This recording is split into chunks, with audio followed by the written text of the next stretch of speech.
It is 2 minutes past the hour, so I guess we will begin. Hello, everyone. Welcome to the third installment of the Green Entrepreneurship Workshop series. As you can see on the screen, we have three speakers today, Brad Ives, Brock Dickinson, and Katie Turner. Before we begin, I would like to do a quick land acknowledgement. The University of Waterloo is situated on the Haldimand Tract, the land promised to the Six Nations that includes 6 miles either side of the Grand River. We are situated on the Anishinaabe and Haudenosaunee peoples. First, I would like to introduce myself quickly. My name is Nathan Spears, and I'm a third-year planner at the University of Waterloo. I'm currently on co-op work term, where I'm working in the entrepreneurship at environment role, where I'm in charge of helping organize events such as these, which brings me to my next point.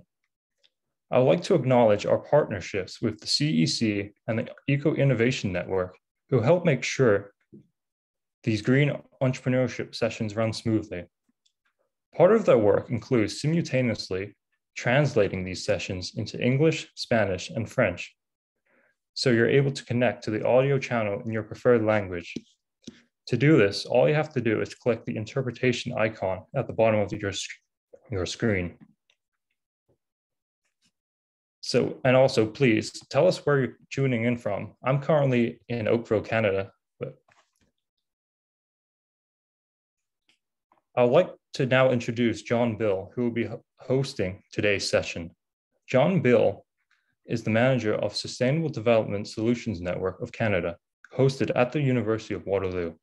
SDSN Canada is part of a global SDSN movement to build a network of universities, colleges, and knowledge institutions working together to create practical solutions to achieve the United Nations Sustainable Development Goals. John's experience comes from a variety of community and economic development roles throughout his career.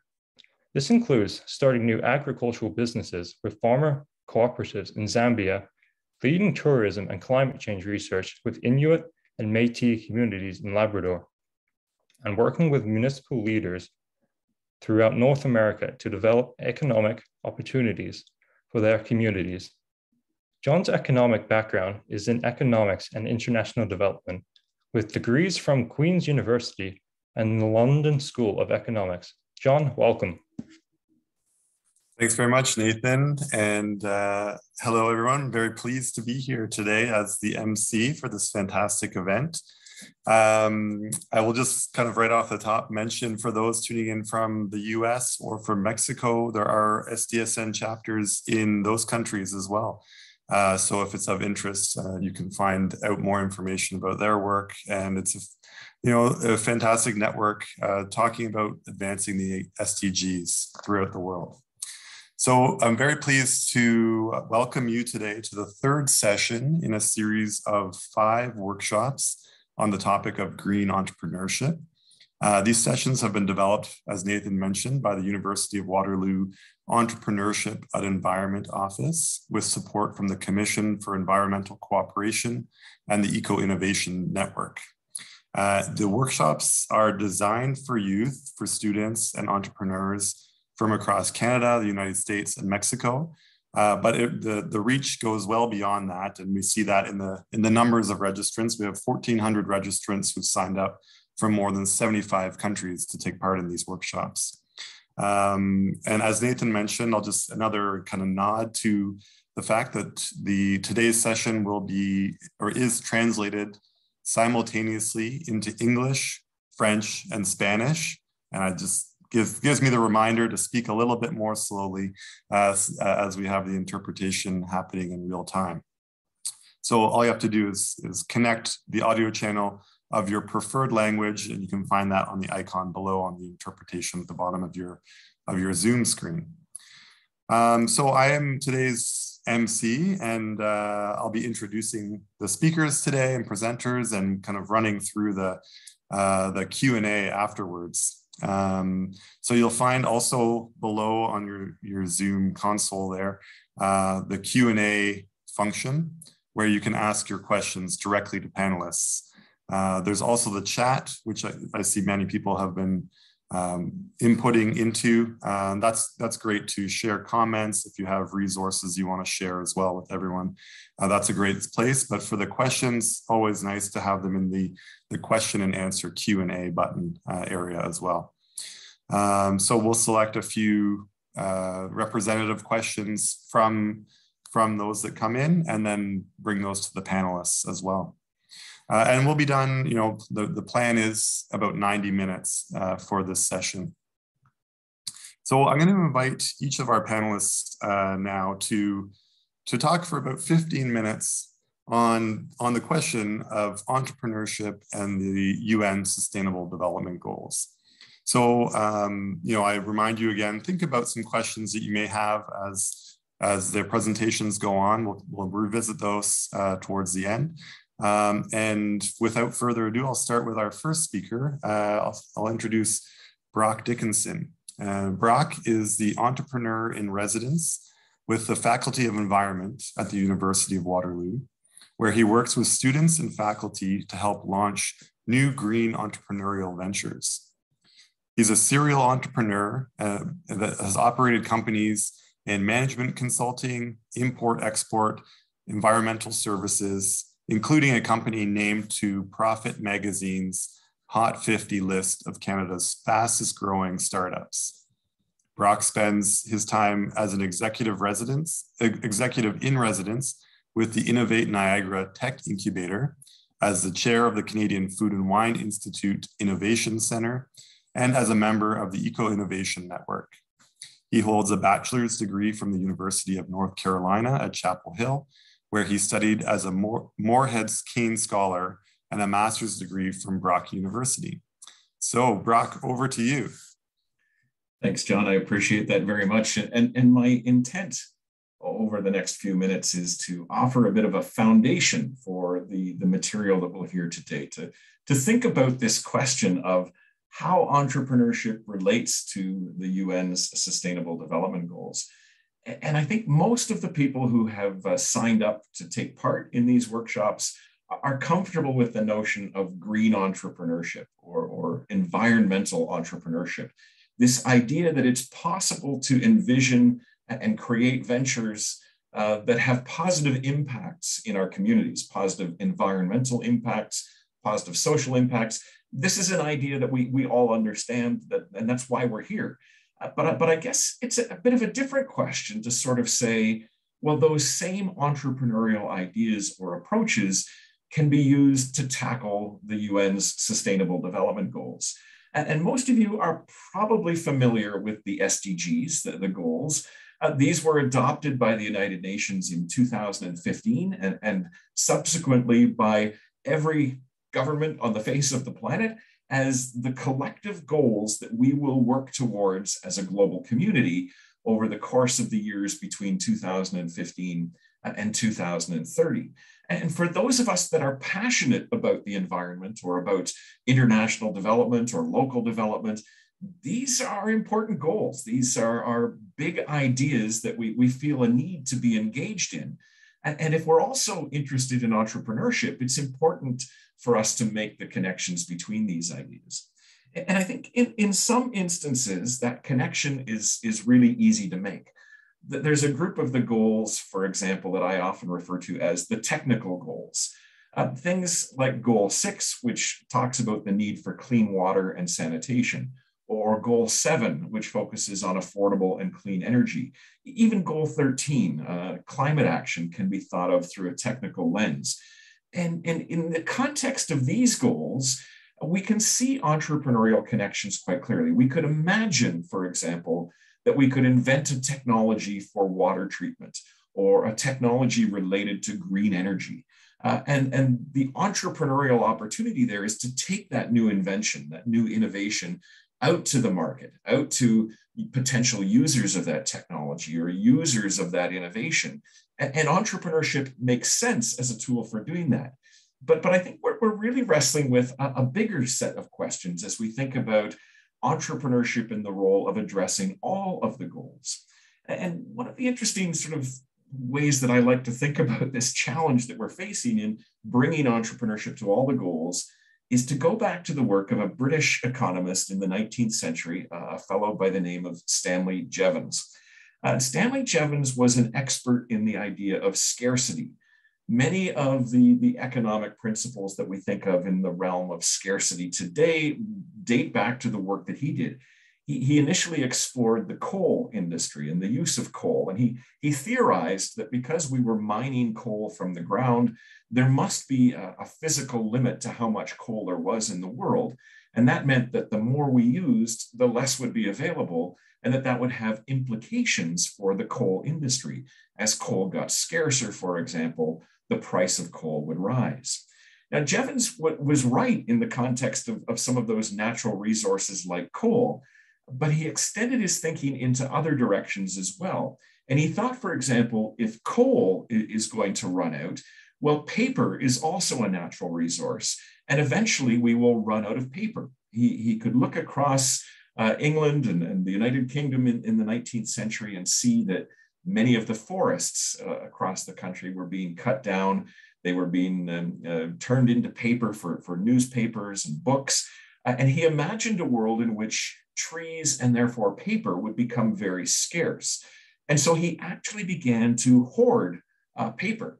He would collect used paper. He had massive warehouses and storage facilities full of used paper because he believed that paper would become extremely valuable once we started to recognize how scarce it could become.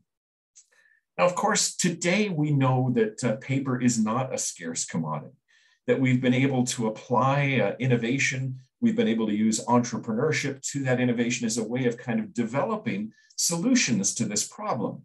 We can think of communities and companies that are involved in reforestation, for example. So yes, we cut down trees to make paper, but that doesn't mean we have to eliminate forests. Or we can think of technologies and opportunities that arise in the field of recycling, that we can take the waste paper that he was collecting, for example, and turn it into new paper. Or we can even develop tools and opportunities around reusing paper in interesting ways. And so there is a sense that although some elements of Jevons' ideas about scarcity were correct, he was also off base in some ways, that some of the environmental threats that he envisioned, the loss of forests and paper completely, for example, were things that could be avoided or limited by the use of entrepreneurial approaches. And this brings to mind an interesting idea in the field of economics called creative destruction. And I went to look for some good images around the notion of creative destruction and realized it isn't just an economics concept anymore. It's also a video game. I'm not here to talk about the video game today, but this slide was more interesting than the economics one that follows. This is the economist who invented the idea of creative destruction. He was an Austrian economist in the 20th century named Joseph Schumpeter. And he talked about how in a healthy economy, at any given moment, some businesses are failing and new businesses are being created in their place. And what he suggested was that business failure is therefore not necessarily always a bad thing. That if we think about the new businesses that emerge to replace existing businesses or old businesses, this can be a very positive force. And particularly in the context of green entrepreneurship, the more that we can cause old business ideas and old business models to fade away and fail and replace them with newer, greener, more impactful business ideas that protect our resources and protect our planet, the better we'll be able to do in addressing environmental challenges. So this concept of creative destruction says at the very heart of the transitions that we want to make from an old kind of economy to a new kind of economy, there is a process of creative destruction. We want to destroy the old way of doing things, but once we do that, we have to create new ways of doing things. We have to create new ventures and new technologies and new tools and new companies that can help us move in those more positive directions. That makes a lot of sense when we think about those technical goals like clean water or sanitation. But what does this mean when we start to think about other kinds of goals? You know, some of the goals are much more social in their orientation. And while it's certainly easy to think about how entrepreneurship can be used to address the issue of clean water. I can invent a water treatment technology. It's a lot harder to imagine how entrepreneurship fits into this space of these other kinds of goals. I can't invent a gender equality machine. It's not the kind of challenge or problem or obstacle that responds to a technical invention. I have to use other kinds of approaches to address that. And part of what helps us think about entrepreneurial opportunities related to those other kinds of goals is this sense that as we move into a knowledge economy, knowledge sharing and knowledge as a tool, knowledge as a product is one of those things that will allow us to address those other kinds of goals. We're going to hear in a few minutes from Brad Ives, who works in the ESG space, which is really about how knowledge related to environment, social, and governance information can be turned into a product or a venture to address these other non-technical kinds of goals. But the other sort of aspect of this that I want to touch on is that really the goals themselves represent a series of international or global challenges, of global obstacles that we need to overcome. And one of the other ways of thinking about entrepreneurship is an old idea that dates back to the work of the Italian philosopher Niccolo Machiavelli in the 16th century, the early 16th century. In his book, The Prince, he wrote, "Entrepreneurs are simply those who understand that there is little difference between obstacle and opportunity and are able to turn both to their advantage." So if the Sustainable Development Goals help us to understand 17 big international challenges or obstacles, then entrepreneurship starts to be one of the vehicles we have for addressing those challenges. How does that work? Well, let me share one kind of quick practical example of a community that has seen that connection between obstacle and entrepreneurship and turned it into a really interesting success story. The community that I want to describe is called the Fisher River Cree Nation. This is a First Nation, an Indigenous community located in Manitoba. I know that many of you may not know where Manitoba is, so there's a couple of map cues here on the left side of the screen. You can see the map of Canada, and then a larger map of the province of Manitoba, and a little red arrow pointing to the location of the Fisher River Cree Nation. This is a remote community. It's an off-grid community. It does not have access, for example, to the electric grid. So all of the power that the community uses traditionally came from diesel generators. They burned fossil fuels in noisy, expensive systems to try to provide energy within the context of their community. And that was one of many challenges that the Fisher River community was facing. The built infrastructure of their community, the homes, the community centers, the local government offices, were all in very poor repair. They were crumbling buildings in bad shape with all kinds of challenges. They were energy dependent on this diesel fuel, fossil fuel. It was expensive, it was dirty, it was noisy, it was not good for the community. There weren't a lot of jobs in this particular community. And so there wasn't a lot of opportunity for people to make a living within their own community. They had to go elsewhere to earn a living. And there was a lack of educational infrastructure, nothing in terms of schooling or learning opportunities. And on the one hand, this is a community we can see has tremendous challenges, has very large obstacles. But the way that Fisher River addressed these questions was to see those obstacles as opportunities. And they started by saying, well, if we are dependent on dirty, expensive, noisy energy, how can we change that? Could we shift our community to the use of green energy, in their case, geothermal energy? And they discovered that, yes, that would be technically feasible, but to do that, they would have to build all new buildings on the reserve. Well, they didn't mind that idea because the existing buildings were terrible. But if they were going to build new buildings, they needed construction tools and skills to do that. And that meant that they would have to get training and education for members of the community to learn those skills and learn how to use those tools. But if they could do that, then those same people that had those skills could find employment in the construction center. And in fact, this was the approach that Fisher River Cree Nation ultimately followed. They developed two companies within the community, one called Aki Energy, a green energy company that explored how to develop green energy resources within the community. They developed a second company called Fisher River Builders, a construction company to actually build the green energy systems and to build the new buildings on the reserve within the community. And in order to do this, they had to create educational infrastructure. The byproduct of doing this was that they had to create jobs, and they were extremely successful in reinventing or reinvigorating the entire community because of this shift towards these entrepreneurial ventures.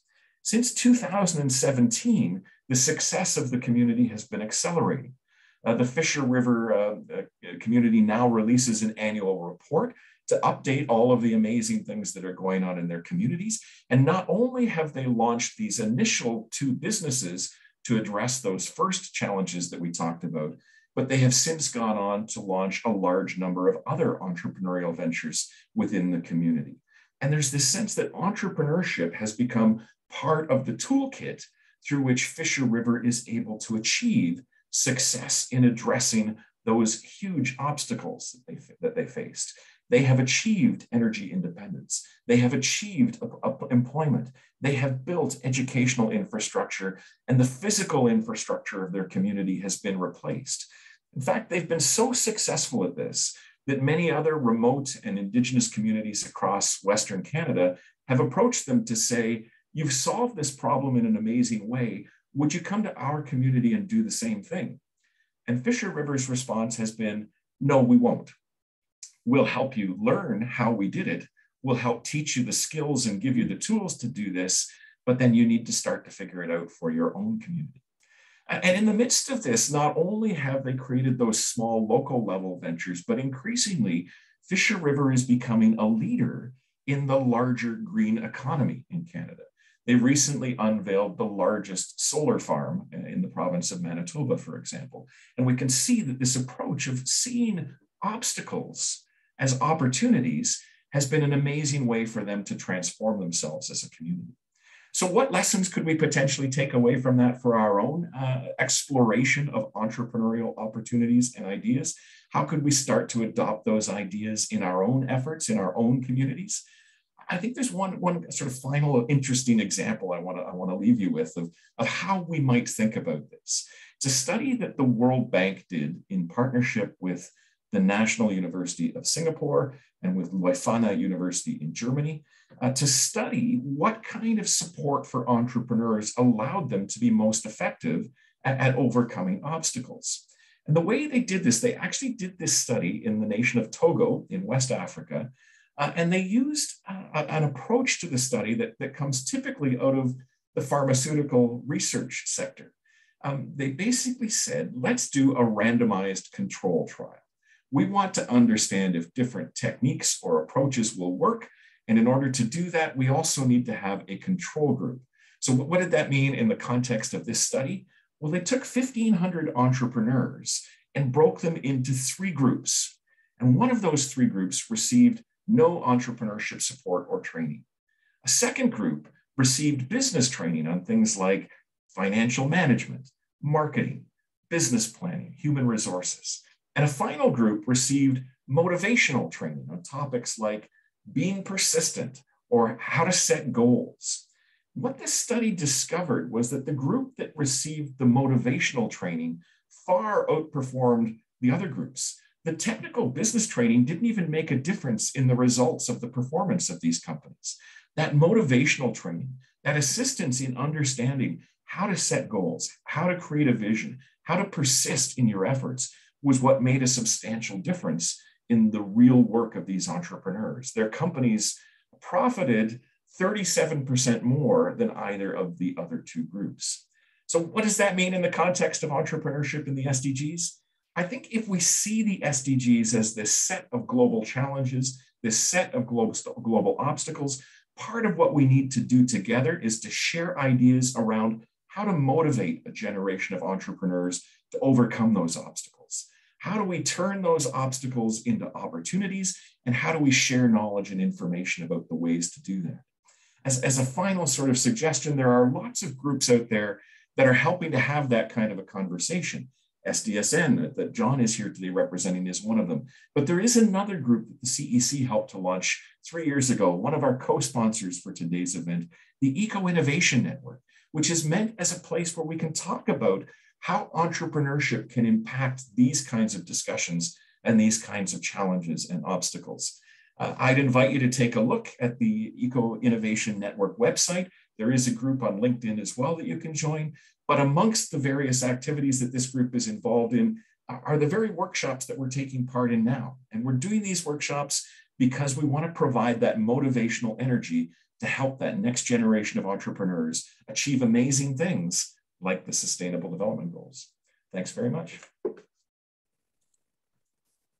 Thank you very much, Brock. Fantastic. I would like to now introduce Brad Ives as our next speaker.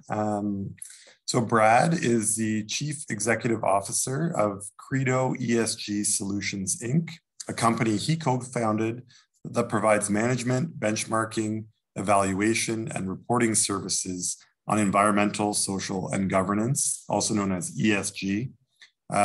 Environmental, social, and governance matters for investment firms, operating companies, and educational institutions. He has a track record of founding, building, and managing complex organizations in the financial, legal, and renewable energy sectors.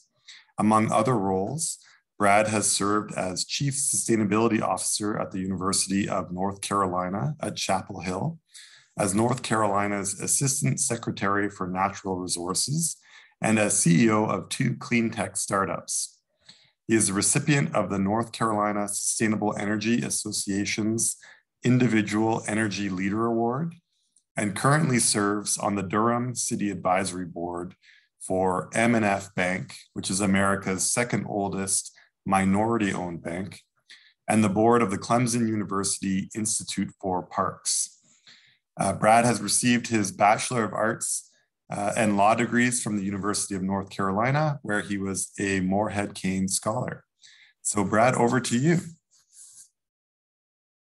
Great. Thank you very much, John. It's a real honor to be here to tell you my story. When I was invited to come here, I thought, what a broad topic of entrepreneurship and the Sustainable Development Goals. What's the best way to convey this? And ultimately, I decided, let's see, is everyone seeing my screen? No, not yet. Okay, sorry about that. How about now? I don't, oh, here we go. Yep. Okay. So I thought sharing my story and my pathway through entrepreneurship, because in so many ways it's been driven by my concerns about the environment. And in having this as a motivation, it started at a time before the SDGs were adopted. So now I can kind of put it in the framework of the SDGs. And I'm going to share kind of my whole story really briefly, and then I'm going to delve into 2 chapters of it in particular. One is a company that I founded and sold, and the other is Credo ESG Solutions, which I'm leading now. So my pathway to entrepreneurship, I was a small town kid, grew up in North Carolina in the southeastern US in the mountains. Spent a lot of time outside, but then as I got my education and ended up going to law school, I found myself on Wall Street, which is about as far away from a town of 5,000 people in the woods as you can get. I practiced law for around 12 years doing something called structured finance, which was intellectually really challenging and quite exciting, but I always felt that something was missing in that. And I had an entrepreneurial bent, and that led me to move to institutional money management. And when I got involved in institutional money management, this was around 2000, I saw an opportunity to get into clean tech investing. During that time, I also moved from Charlotte to London as we made an acquisition over there. And I saw that Europe was ahead of the US in focusing on the environment, the challenges of global warming, If you remember back, some of you may not even be old enough to remember back this far, but this is when Al Gore was put out his Inconvenient Truth movie, which brought a lot of attention to global warming. And you had the first clean tech companies getting started. So entrepreneurs were trying to find ways to solve the problems that they saw would be coming with the increase in carbon dioxide and other greenhouse gases in the atmosphere leading to global warming. So as I embraced this, I realized that I needed to make this my full-time job. So I left gainful employment in London. I moved back to the US. And as many of you may find in your entrepreneurial journeys, sometimes it takes a little bit of luck. One of my childhood friends from my small town had gone to work for Siemens and was working in their renewable energy group. And I was able to team up with him to find a project with Exxon. And I'm going to talk in detail about that project with Exxon. Suffice it to say, that project was a success. And then I moved on after that to another energy startup that wasn't as successful, which led me to decide to take an opportunity to serve in government and then to serve in academia as the chief sustainability officer at the University of North Carolina. All of these experiences led me to decide to found Credo ESG Solutions. And when I talk about that, I think you'll see that chasing the environmental, social, and governance area is really a way to embrace all of the SDGs and to move private capital as a force for good. So like I said, for starters, we're going to talk about the project that I did with Exxon. So what you're looking at here is the Exxon polyolefin plant in Baton Rouge, Louisiana. The strip of water you see is the Mississippi River. This is an area that's loaded with chemical plants and refineries. And as I mentioned, my childhood friend, Scott Keeley, had gone to work at Siemens and was working in the landfill gas sector. Landfill gas is a really critical sector. It's a challenge around the world. But as waste decays in a landfill, it breaks down and emits methane. And methane is a very potent greenhouse gas, far more damaging to the environment than carbon dioxide. Methane also is the main component in natural gas. Natural gas tends to be about 95% methane. Landfill gas turns out to be about 50% methane. So landfill gas can be a substitute for natural gas in a lot of applications. You basically just have to use twice as much of it. So the project I worked on, and I hope you can see this map okay, through the partnership with Siemens, I bought the rights to the gas being emitted by the Baton Rouge, Louisiana landfill. And I had to build a collection system for this. So we basically drilled holes into the landfill and put in a piping system that would vacuum the gas out. Then transport that gas to the Exxon plant, which is the black oval in the bottom right-hand area of the picture. And this landfill produced so much gas, it was more than the Exxon plant actually needed to power the plant. And we were able to also power another plant just north of there, which was a lithium electrolyte plant used by Novolite Technologies. So it's quite an interesting project. I had to raise the capital for the project, which was a little bit over $10 million. And I did that by finding an infrastructure fund out of New York that was interested in the sector. I had to negotiate all of the rights to build the pipeline from the landfill to the Exxon plant and also from the landfill to the Novolite plant and pull all of these pieces together. So it was a very complex project. It took about 2 years from start to finish. And ultimately, like most entrepreneurial tales, I had my moments of doubt, I had my challenges, but I kept persevering, thinking of Brock's example of motivation being the most important thing for entrepreneurs. That was really the key for me. I was motivated by the environmental benefits of this project. It was ultimately the equivalent of taking 59,000 cars off the road or planting 79,000 acres of pine trees.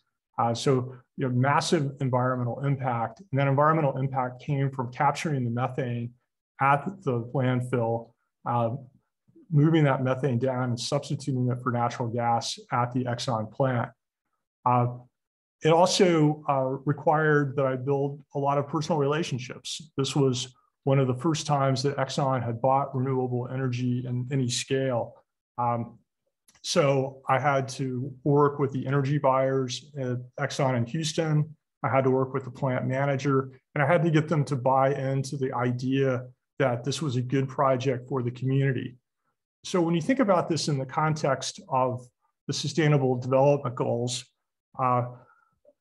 I think there are 6 of them that really came into play with this project and with most renewable energy projects. First and most obvious is affordable and clean energy, since I was substituting for burning hydrocarbons in one place and taking what was an atmospheric waste and damager in another. Clearly, I was focused on goal number 7, which is affordable and clean energy.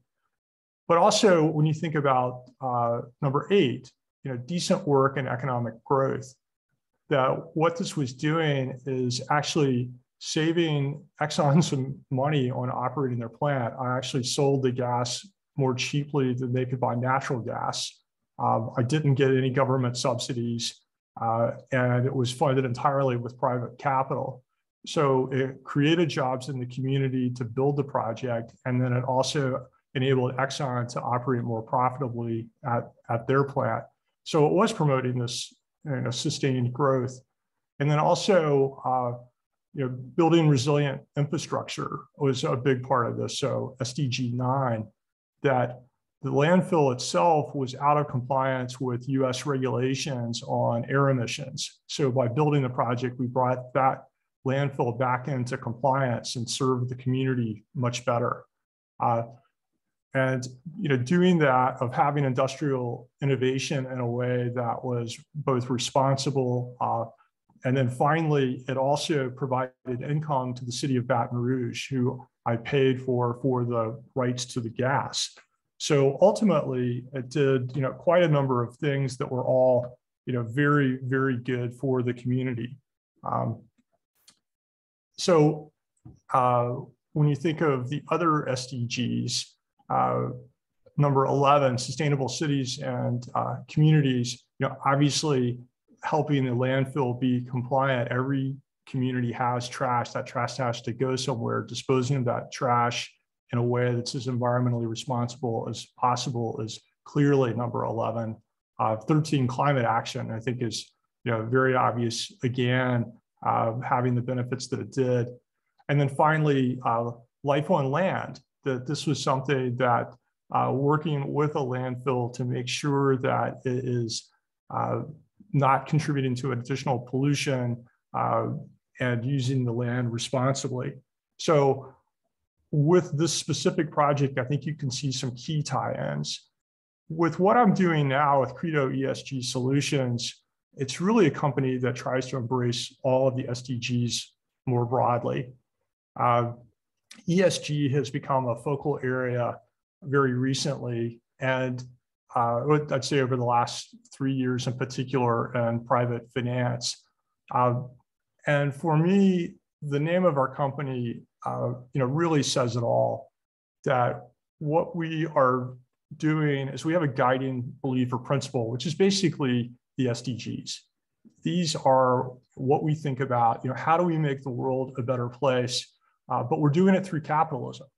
And we're doing it through manipulating private capital and trying to take it to do things with it that will make the world a better place by building better companies.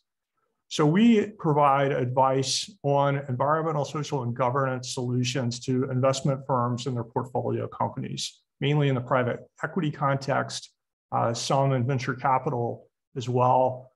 And we do this to help these companies meet the expectations of their investors, of their customers, of their employees, of the people who live in the communities where these entities operate. And we come in and identify the measures. We establish key performance indicators for the companies to meet. We report this information back out to their investors. And then ultimately we go into the different areas of environmental, social, and governance aspects of the company and try to improve things. And by doing that, we create companies that have less risk of being fined by regulators or being sued for improper activities. And we can also help them save money on the environmental side by using less water or less energy, creating less waste that has to go to landfills, things like that. And we've done it by building a multidisciplinary team. And ultimately, we have to do this with a capitalistic mindset. And I think that's a really important thing to think about when you're looking at entrepreneurialism, that you can use the motivation of profit as a way to get people to do good things. And we believe that building long-term value by embracing the SDGs is a key element. Sorry, I hit the wrong button. The ESG area is one where a lot of change is happening. I would say it's much like accounting was before the general principles of GAAP were established, that you've got a lot of different standards that are being used by different industries and by different companies within that. So what Credo is doing is helping investors in the space and companies to figure out which of these are the ones that they need to follow, what are the standards, how do you best measure your performance. So we look at things like the Global Reporting Initiative, the Sustainability Accounting Standards Board, the UN Principles of Responsible Investment, which were developed alongside the SDGs, and then the the Institutional Limited Partners Association is an organization that many institutional investors that drive this whole sector have joined. So, and looking at this, it's clear that the investors are driving the activity. Many of you may be familiar with Larry Fink from BlackRock and his important letter that he sent to their investors, talking about the importance of climate change, of social issues, and governance, and saying that BlackRock was no longer going to evaluate investments purely on profit, but to look at whether companies and their investments were driving things forward and taking into account all of these measures. And the CEOs are listening to this. As this EY US CEO survey noted, 82% of chief executives now see ESG as a value driver for their business. It's also something that regulators in Europe and the UK have been driving. The US Securities and Exchange Commission is actually having a meeting on Monday to talk about climate disclosure and how that will affect public companies. We expect that they're going to continue to push on this in the US. We also see that institutional investors are seeing a lot of the early activities as greenwashing and wanting to make sure that companies are doing what they say they're going to do. And they're not just using ESG and climate change as a way to market themselves, that they are committed to doing better things. One of the interesting areas that's developed is something called the ESG Data Convergence Project. This was an effort started jointly by CalPERS, which is the California Public Employees Retirement System, one of the largest pensions in the US, and the Carlyle Group, which is one of the largest private equity investment groups in the world. And they've settled in on 15 criteria that they're initially measuring. And these run across the elements of ESG. First and foremost is greenhouse gas emissions. Scope 1 and Scope 2 are going to be mandatory requirements. And for those of you who are not familiar with these, Scope 1 are the emissions that you create at your site by burning something. So like when I ran sustainability at the University of North Carolina, we had a power plant that burned coal and natural gas. That was scope 1 for us. Scope 2 comes from purchased electricity. So what is the power company doing? What are they emitting when they produce the electricity that you use on site? So that can be coal and gas. Scope 3 are the ancillary emissions of other activities. These can be things like at the university, what were the emissions related to the food that we served in the cafeterias? What were the emissions at the landfill where our waste went? Things like that. Scope 1 and Scope 2 are easier to track. So that's an early focus of the Data Convergence Project. Renewable energy usage, again, is an easy one to track typically. Most companies may have some strategy on their own that they can report. They also can find out how much of their Scope 2 emissions is covered by renewables used offsite by the power company. And then we start getting into the social issues. So diversity, and initially this is I would say a very light touch, just focusing on board members at companies. So looking at percentage women, underrepresented minority groups, and LGBTQ. Something that's more in both the social and the governance is work-related injuries. How are companies treating their employees? What are they doing? How are they making a safe environment on their site? Then hiring, what is the company, what kind of hires is it bringing in? How many people? What's the net growth? How many people are they losing? And this is something that is important to judge how a company treats their workers. If a company is losing a large percentage of workers every year, then something's wrong. And this is something that investors really care about. And then finally, employee engagement. Are they listening to employees? Do they go out and survey them and looking at how the employees respond to that? So this is the very beginning of trying to gather this information and put it out in a way that investors can look across their portfolios and compare companies within an industry, and also compare industries. And thus, getting back to how the SDGs fit with this, it's to look at very basic ideas that are related to the SDGs. I fully expect that over time, we're going to see these 15 criteria grow to maybe 30 or 40. There's a new entity called Novata that's been organized by the Ford Foundation, Hamilton Lane, which is a big fund of funds that invests in private equity and venture capital funds, S&P Global, which is a rating agency that has been very involved, especially on the climate front. And I think Novata is going to, like I said, have 30 to 40 different criteria across ESG that it will track. And those, again, will really embrace a lot more of the SDGs. So my conclusions in all of this is that, both with my pathway as an entrepreneur, and then in looking at the implementation of ESG by venture capital firms, private equity firms, and operating companies, that entrepreneurship provides an excellent pathway to implement the SDGs. And this is because government cannot do everything. The governments, will act by regulation. They will act by spending their own money to do things directly. But ultimately, private capital is going to be needed to meet the challenges that we are facing. And private capital can move things quickly to make them happen, to make things happen much faster than government in many ways.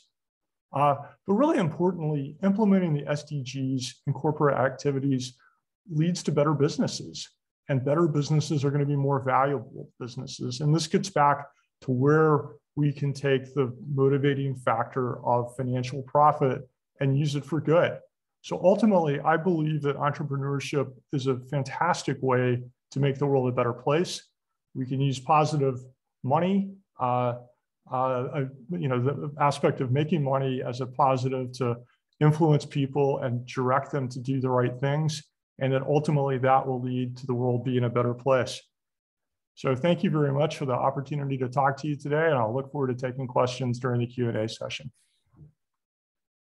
Thank you very much, Brad. It's really, really interesting. I think it spurred a lot of questions coming in through the Q&A and some comments in the chat. So look forward to revisiting that. And it's just a good reminder as well, if you have questions, to put them in the chat, or sorry, into the Q&A.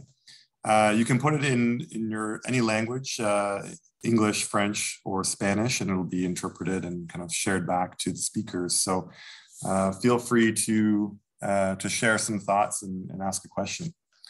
And I'm pleased now we'll move to our third speaker, Katie Turner. Katie is a consultant and brings over 15 years of experience in gender lens investing, ecosystem development, gender smart technical assistance, blended finance, gender climate nexus, and program design and development. Katie's expertise builds on her deep experience across Asia, Africa, and Latin America with a range of donors, including GAC, USAID, CDC, and DFAT. Katie serves on the board of the Canadian Forum for Impact Investment and Development and holds an honors BA in economics from Wilfrid Laurier University and a postgraduate degree in international development from Humber College. So Katie, please, the floor is yours. Good to unmute myself. Thanks, John. And hi, everyone. Nice to be here with you all. I'm calling in from Waterloo, Ontario, but I know many of you are calling in from around the world. So that's fantastic. And also a shout out to those joining from time zones that are well ahead of us. Thanks for joining. So I'm going to share my screen and hopefully comes up okay. Maybe let me know if it doesn't. We see it. Okay, yep. Perfect. So as John mentioned, I'm a consultant. I've been working in the field of economic development, international economic development for many years, and across Africa, Asia, Latin America, and focused a lot on gender lens investing, ecosystem development, agriculture market systems development. And really, going back to a lot of the initial comments, the fact that small and medium businesses, small and medium enterprises, SMEs, really fuel the economies of many, many countries in this world, most countries in this world, and particularly those economies in developing countries. And a project that I wanted to share with you today was a recent assignment that I've been involved in, led by WUSC, the World University Service of Canada. And it's a knowledge product that was based on some research that was carried out very recently on the role that accelerators and incubators in sub-Saharan Africa can play in supporting women climate entrepreneurs. So very relevant to this discussion. A lot of the comments from Brad and Brock really resonated with me. And I think what I'm going to bring to the conversation is really sort of the gender lens on that. So as I mentioned, just go to the next slide if I can. There we go. The program that this research is part of is called Accelerating Women Climate Entrepreneurs. It's funded by the Government of Canada, Global Affairs Canada, and it's about a $2 million project, really looking at how do we strengthen the ecosystems for women climate entrepreneurs in sub-Saharan Africa so that they can really thrive. And it includes a number of elements, including a large research component, which is now completed. And the next part of the program that I'll be involved in is developing a gender responsive climate finance roadmap for Global Affairs Canada. As many of you will probably know, Global Affairs Canada has a very strong emphasis on gender through their Feminist International Assistance Program, the FIAP. They also have a very strong focus on climate. Trudeau recently doubled Canada's climate finance budget to $5.3 billion. We made that announcement at COP26. And so those two areas are big areas of focus for Canada. And obviously there's a significant area of intersection between climate and gender.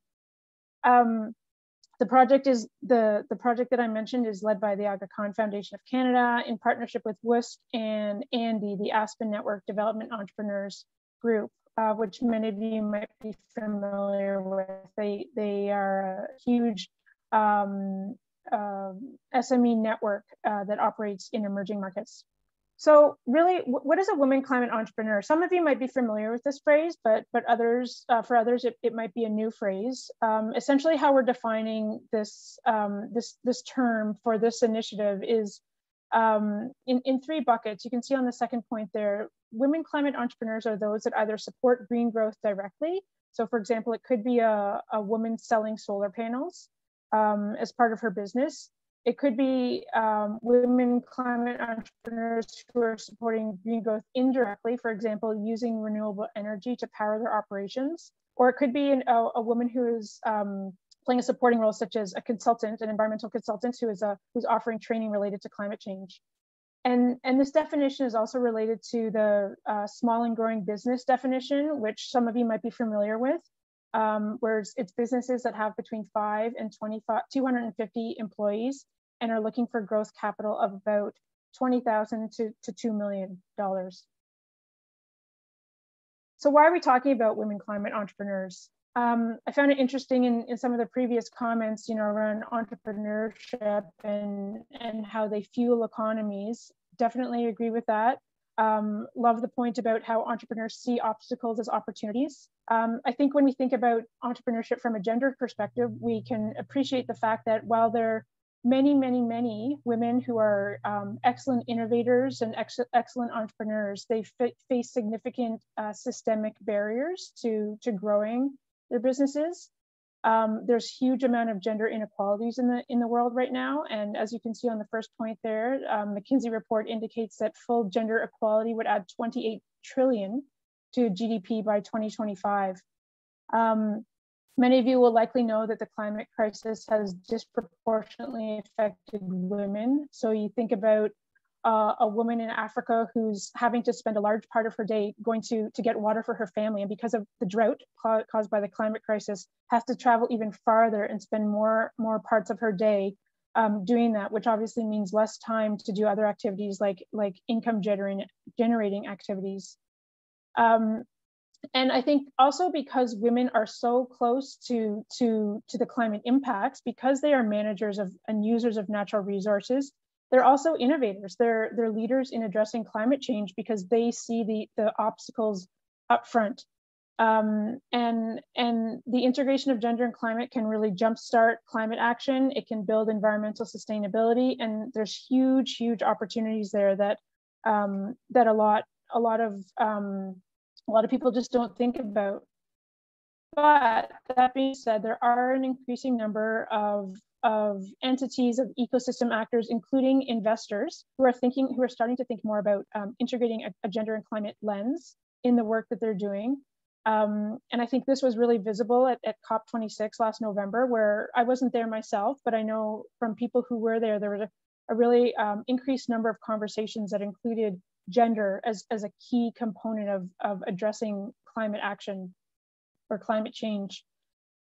For me, one of the really important things when I think about gender and climate is really understanding the underlying issues and the underlying obstacles that are preventing women climate entrepreneurs from thriving. So instead of just taking it at the superficial level and saying we have to direct more capital at women entrepreneurs, we need to understand why the capital that currently is there is not helping them to grow their businesses. Why women are not successful in accessing finance.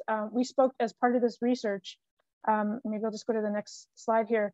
As part of this research, we spoke with over 40 women climate entrepreneurs in sub-Saharan Africa who were incredibly bright, motivated, inspiring women doing all sorts of different climate-related businesses, from selling fertilizer, climate smart fertilizer to smallholder farmers, to selling to using pineapple leaves, recycling pineapple leaves to make textiles and selling those to both local and international markets, to gender smart consultants who are helping other businesses to have improved climate smart operations.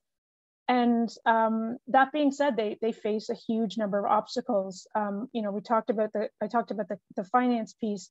We heard from women who were asked for sexual favors in order to further their businesses, to grow their businesses. The lack of education for STEM. for many women out there, prevents them from being able to, you know, have the technical skills to really grow their business. So there's a lot of obstacles that are really preventing women from growing their businesses. And I wanted to just share this slide here because this is the framework that we really used. As you can see in the middle of the diagram there, these call to actions or recommendations that came out of this report are really focused on incubators and accelerators. Those entities that are really focused on helping women climate entrepreneurs and entrepreneurs in general to grow their businesses. Of course, those aren't the only actors that are important for helping women to grow their businesses, but that was the focus of this particular piece of research. And so the recommendations, those 4 recommendations there around capacity building, mentoring, financial models, and partner engagement really focus on that segment of the ecosystem. But I would really encourage you to take a look at the report, and I think someone's going to drop a link to the report in the chat box if you'd like to see all the details. Okay, so I'm going to what I wanted to do is just to give you a taste of some of the recommendations, so that you can, you know, understand what we're talking about here and some of the obstacles that women climate entrepreneurs are facing. So the first one is around capacity building and gender equality. What we really found is that a lot of the incubators and accelerators out there that are focused on supporting climate businesses have not fully integrated a gender lens when they're designing their programs. And so, for example, because the climate space is largely male dominated, women climate entrepreneurs are typically not taken seriously. And they don't receive the social support that they need, particularly given the limited appreciation of climate solutions in sub-Saharan Africa, where climate is a relatively new area that people are thinking about. Many women climate entrepreneurs indicated that they regularly are disrespected by their community and business institutions who don't see women as playing a valuable role in the space. So obviously this leads to a lack of confidence and a real need for an opportunity for incubators and accelerators to address some of these gender constraints in their programming. So on the right, there's a really interesting program called the Ghana Climate Innovation Center, Women's Entrepreneur Transformation Program. So GCIC is an incubator program in Ghana that's very focused on supporting climate businesses. And basically what they've done with this program is they have recognized all these obstacles that I just mentioned that women are facing. And they've created this program to really address some of these perhaps non-technical areas, but really, really critical areas that entrepreneurs need, women entrepreneurs need in order to grow their businesses. So a lot of the women entrepreneurs we talk to say, you know, there's time constraints because they're spend so much time caring for their family, caring for people in their community, that they have a hard time dedicating time for their business. So that work-life balance piece, you know, confidence building to help them to be more confident about their business despite all of the obstacles that they're facing. So I thought this was a really interesting example of a combination of that climate and gender piece, and something, as I said, that's really addressing those underlying issues that women climate entrepreneurs are facing. Another one is partnership engagement, and I know Brad mentioned, sort of alluded to some of this in his comments about, you know, one sector of the ecosystem can't do this alone. So this is an ecosystem effort. Climate action and integrating women into climate action also takes in a whole ecosystem. Incubators and accelerators cannot work in silos. So it's really critical that they're partnering with a wide range of actors so that they can really help women climate entrepreneurs to thrive.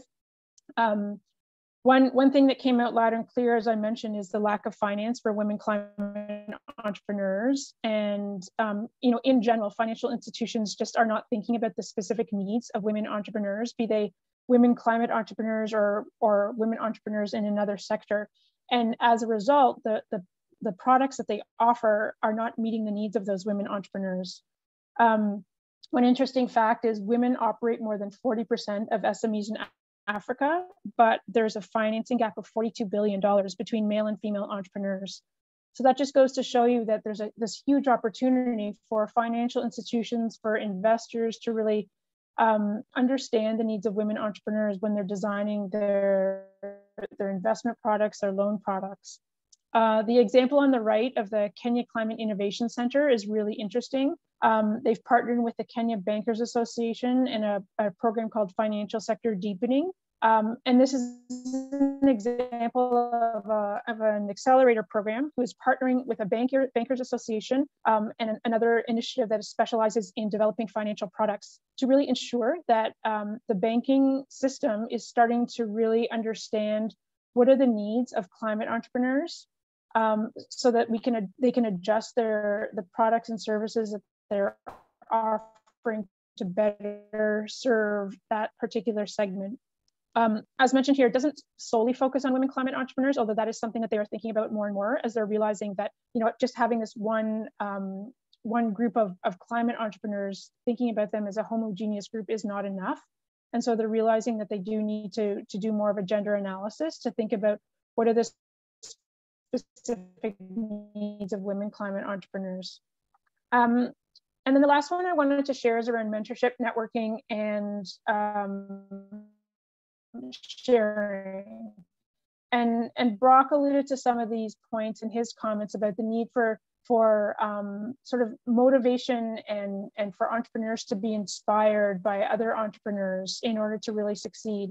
And this is particularly critical for women climate entrepreneurs. As I mentioned earlier, this is a male-dominated space. And there's just very, very, very few female climate entrepreneurs that other women can look to as role models. When you can't see yourself identified in a group of successful entrepreneurs, it makes it harder for you to continue to be motivated. And that's really what we heard from a lot of the women entrepreneurs that we talked to, is that there needs to be better promotion of the successful women entrepreneurs that do exist, and in order to encourage the next round of the next wave of female climate entrepreneurs. There's a great organization called PFAN, the Private Finance Advisory Network, that is basically a global acceleration program that focuses on supporting climate entrepreneurs, climate enterprises. And they're currently developing a gender strategy with a well-known global organization called Value for Women. They've basically recognized that their over 140 advisors are mostly men, first of all, and are not really in tune with the needs of women entrepreneurs. And so they've developed a gender strategy whereby they are helping their local advisors who are located across Africa, Asia, and Latin America to better understand the needs of women entrepreneurs, women climate entrepreneurs, so that they can better support them. And down the road, as it mentions, they'll also be developing a strategy to attract more women advisors. This is related to the fact that we heard time and time again that women climate entrepreneurs often prefer to have women advisors, someone who can really understand the path that they've traveled, the challenges that they face, the systemic barriers that they encounter day in, day out, in order to really help them to grow their businesses. So I included this slide as well because this is something that some of you might be interested in some of the initiatives that are taking place related to this gender climate nexus. There's Andy, who many of you might be familiar with, they've awarded a number of grants to organizations across the globe as part of their Women Climate Entrepreneurs Fund. And these are organizations that they're now going to be improving the types of services that they offer to women climate entrepreneurs. They're also offering a number of different investment training programs so that they've recognized the need for climate finance providers to integrate a stronger gender lens into the investment that they provide. And so they're initiating a number of different training programs to do that. And as you can see, it's across Sub-Saharan Africa. And then the Aga Khan Foundation and GAC are also working to further their work in this area with the support to different accelerator programs in Kenya and Tanzania. And then, as I mentioned earlier, the Climate Finance Roadmap. So I think I'll close there. Really just wanted to reiterate the significance of considering gender, using a gender lens as you're thinking about climate. And in fact, all of the SDGs, you know, every women are half the population, 51% in fact. So, you know, by there's opportunity to grow businesses by using a gender lens. There's also a huge risk of missing out by not considering half the population. So I think it's really a critical part of SDG acceleration. Thanks very much. Thank you, Katie. I invite all the panelists actually to turn your cameras back on. We'll have a bit of a Q&A period. So for those that have a question on the tip of their tongue, please put it into the Q&A chat.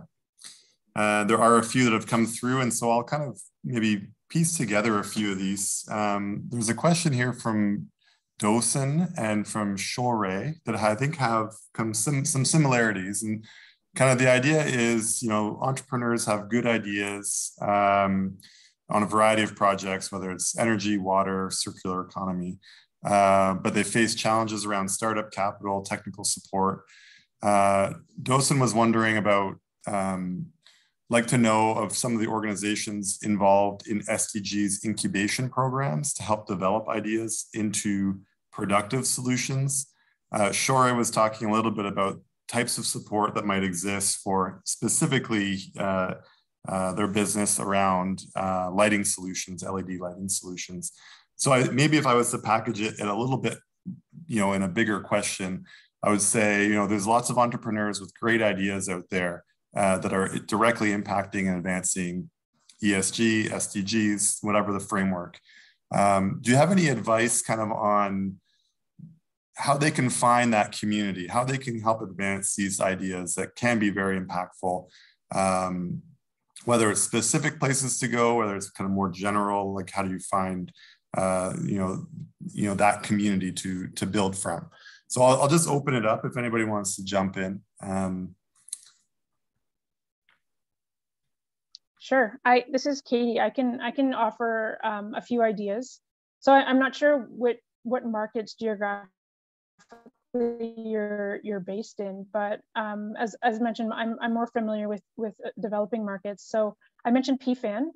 There's another program called Climate Launchpad, which is very similar to PFAN in terms of it's a global climate accelerator program that supports climate businesses across Africa, Asia, and Latin America. So I would definitely suggest taking a look at those two programs that offer both investment capital as well as technical advisory services to a range of entrepreneurs. And if you take a look at the report that I mentioned, one of the annexes includes a long list of programs that the entrepreneurs we interviewed have gone through. So this is particularly focused on sub-Saharan Africa, but there's a huge number of programs that are focused on supporting both climate entrepreneurs and just entrepreneurs across sectors that that might be useful. I might jump in on this one as well, and I guess there's a couple of ways to answer this question. One is to think about the large and diverse number of participants we have in this session. It's hard to kind of give a single response to, you know, what resources exist because it's going to be different in every community that you're attending from. I do think there's some general ideas that can be helpful. Often universities and colleges have become sort of hotbeds of innovation or entrepreneurship activity. So if you're a student, it may be easier to connect to some of these resources and to some of these incubators, and that's often a good place to start. But even outside of those academic contexts, there are lots of associations of entrepreneurs or of environmental innovators, and sort of finding out what networks exist within your region can be really helpful. So the questions we had from Dosen and Shore, sort of, you know, Dosen's coming from Tanzania. You know, quick search shows me, I don't know where in Tanzania you are, but a quick search shows me that there's a group called the Tanzania Renewable Energy Business Incubator based in Dar es Salaam. That's the kind of group you want to kind of think about and connect with or network with locally. Shore, I believe, is in North York, which is part of the city of Toronto. Sometimes in a really big city, it's hard to get into some of those networks, especially if you're smaller or a startup. I might point just north of Toronto to a group called Venture Lab, which is a sort of an incubator structure that supports innovative startups in that area north of the Toronto region. So there are these kinds of structures in most communities.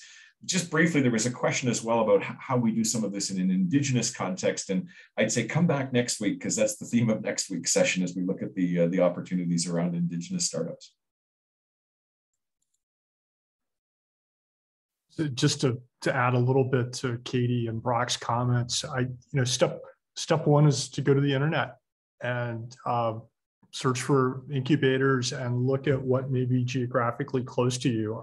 I think that the world is doing a much better job of embracing the culture of entrepreneurship. And there are a number of local organizations, national organizations, and I think that some of the larger foundations now are trying to provide resources. So if you're in an area, I think Indigenous peoples is definitely one of these where it could be very challenging to find something that's within a reasonable drive or other transport from where you are. But if you've got internet access, I think you can find lots and lots of resources out there, and there may even be grant programs. I think that's one of the key things as an entrepreneur to look for early on is where can you get somebody else's money to help you advance your idea? Because the best money is the money that you do not have to pay back to anybody and that doesn't take any percentage ownership on what you have. But work on internet searches, and then find a successful entrepreneur in your community and find out what they did, see if they've made enough money to potentially back you, but at least get some advice from them. And networking and asking questions and trying to hear people's stories is the best way to get information. Thanks, everyone. Thanks. We have another question I'd like to kind of build off of. So Kevin, early on into the conversation was asking, what do you see as the greatest challenge of our time? And it's a big question, but I might package it in kind of, how do we have many people that are really passionate about the SDGs or about some of these big societal global crises that are being faced. But the discussion around entrepreneurship as a way of addressing them is not very widespread. So I'm wondering your thoughts on kind of how do we bring entrepreneurship into that space more? And Brad, you were talking a lot about ESG as a value driver for business. And I'm particularly interested in kind of, are we looking at a fundamental kind of reshaping of the way business can contribute to this, transformation that we need in the world? Are we looking at more of a blip? How do we kind of, marry those things together and really understand the role of entrepreneurship in pushing forward those passions on the SDGs? Wow, John, that's a kind of profound set of questions all balled up there.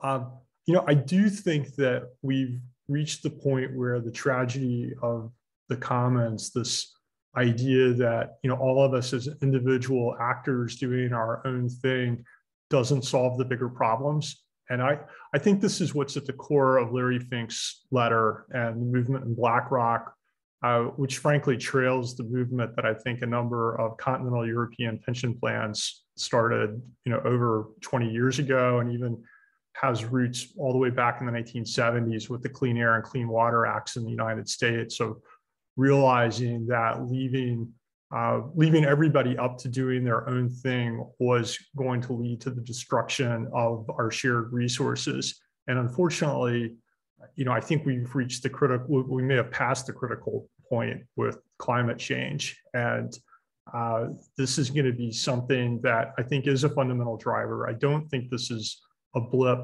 The depressing thing for me is, at least in the United States, I don't see enough activity by institutional investors yet to really move the needle. I think that it's aspirational.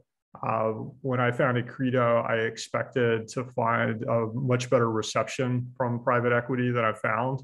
We're still the US is trapped in a mentality of a focus on short-term earnings, like the public companies with quarterly earnings. I think that plus politics in the US of having elections every 2 years for the US House of Representatives leads to an incredible amount of short-termism. Continental Europe seems to be doing a much better job of trying to think long-term. And, I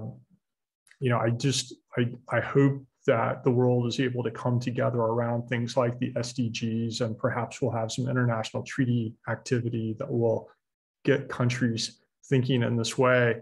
But in the meantime, I'm optimistic that institutional investors are going to move us in the right direction, but the day-to-day interaction I'm having with investors is leaving me depressed.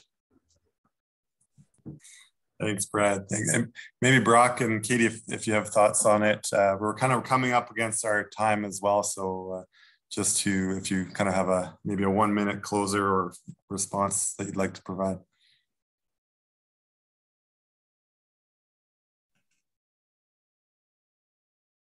Katie, why don't you go ahead? I saw you both. Oh, sure. I saw Brock come off his mic. So.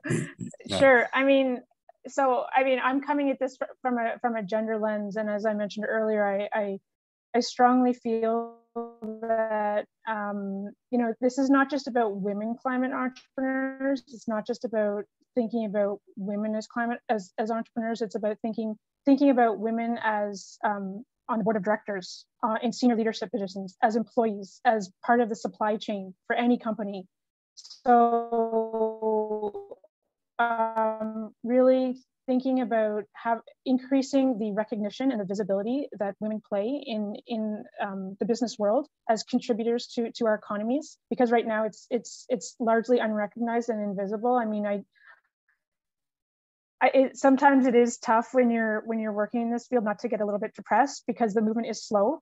It does take people a long time to think more long term, to Brad's point, but there is progress being made, and I think just even the progress that we see on gender lens investing and gender and climate investing over the past couple of years has been really quite significant. So I think my experience has been that often businesses respond more to the risk. To the risk of not doing it versus the business case of why they should do it. Risk is a real motivator for businesses. And if businesses understand that by not integrating women into their business models, they're running the risk of, losing out to their competition, then that's really going to start motivating them. So that's just a very small point on a huge topic, but hope that's helpful. Yeah, thank you. That is. And Brock, last word to you. Yeah, and I'll try to be very quick here. And I often sort of think about the notion that if you're a hammer, everything looks like a nail, right? We know that expression. I'm an entrepreneur. Everything looks like an entrepreneurial problem to be solved. But I do think that there's something that's unique about entrepreneurship as a way of addressing some of these questions. And that's the notion that entrepreneurs talk about of speed to market. We have some really pressing challenges, and part of the pressure comes from timing. Climate change, biodiversity loss, some of these things are looming over us as not, things that are going to happen in the future, but very tangible, very contemporary, very immediate kinds of threats. And in my mind, entrepreneurship is one of those tools that allows us to respond very rapidly to some of those challenges. And so, it's not the only solution. It's not the biggest part of the solution in many instances, but it's a pretty important one. And so that I think would be the key message that I send today is let's use that speed, let's use that opportunity to go after some of these problems and try to impact them immediately rather than at some point down the road. Thank you very much. Thank you, Brock, Brad, and Katie. This was fantastic, your presentations, the discussion. I think I've been seeing the chat lighting up, so I know that there's lots of resource sharing and kind of comments being shared through the chat. So that brings us to the end of our session today. I'm going to pass it back to Nathan for some closing remarks, and there's some announcements from the CEC as well. So that's it from me. Thank you very much, everybody, for having me here today, and this was a fantastic discussion. Thank you, John. You know, it's always hard hosting sessions like this, so we're grateful that you stepped up and took on that role. I would like to introduce Ban Gatquath. Ban is the coordinator of diverse and inclusive outreach and engagement. She is here to tell us about CEC's Youth Innovation Challenge. Ban, welcome.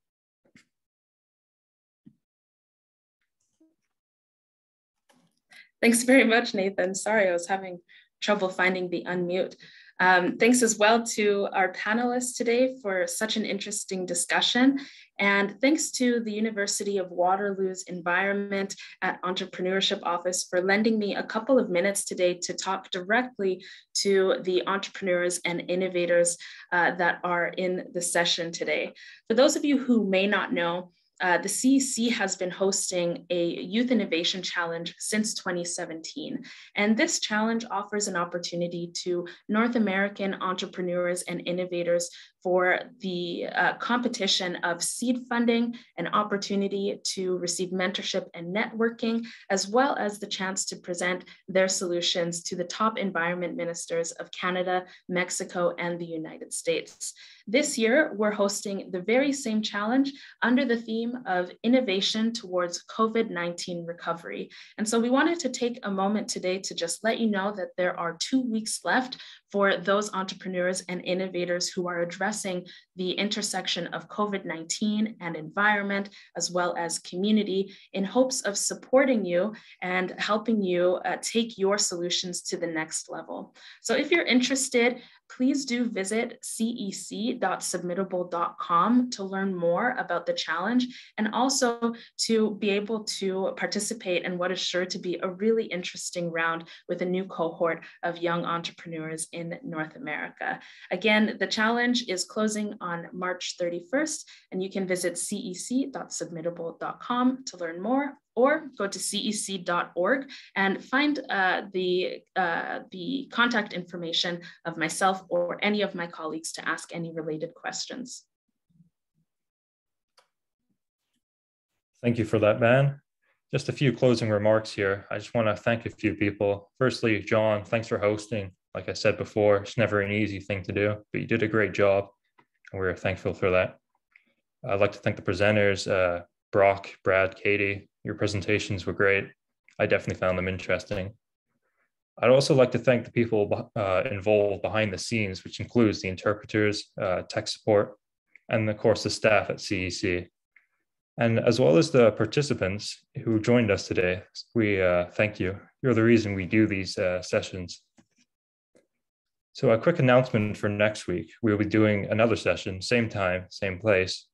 And this time maybe the theme of championing Indigenous youth startups. So if you know anyone who's interested, please tell them, let them know. Thank you, everyone.